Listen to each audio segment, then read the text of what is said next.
Lever tout équivoque autour de la polémique qui alimente l'actualité nationale relative au programme d'élevage bovin lancé il y a quelques jours par le gouvernement Ndende dans la province d'Angounié. C'est le leitmotiv de cette rencontre entre le Premier ministre de la Transition, Raymond Donsima, et les députés. Depuis que les bœufs sont arrivés du Brésil, nous avons tout lu, nous avons tout entendu.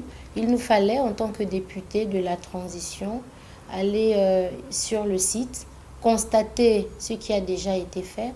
Et au sortir de là, nous avons eu cet entretien avec le Premier ministre, qui est le chef du gouvernement qui porte ce projet. Il nous fallait avoir certaines réponses à certaines questions que nous nous sommes posées.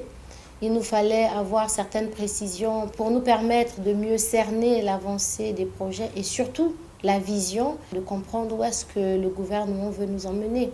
Le patron du gouvernement se satisfait de ce que les parlementaires se soient rendus à l'évidence que le fonctionnement de ce ranch à travers l'élevage bovin permet aux populations de créer plusieurs activités génératrices de revenus. Nous avons encouragé les populations de Ndende à comprendre que ce projet est en phase de lancement, certes, mais que chacun doit s'impliquer d'une certaine manière.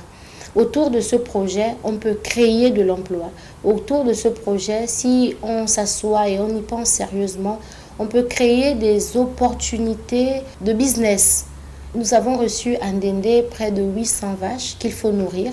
Les pays comme le Brésil, où nous avons pris ces vaches, autour des projets de l'élevage, il y a des projets d'agriculture, notamment la culture du soja, la culture du maïs. Nous avons encouragé les populations de Ndende et même du Gabon tout entier à se lancer dans la culture du maïs. Et ce maïs pourra être vendu, tout le monde pourrait tirer des bénéfices de ce grand projet.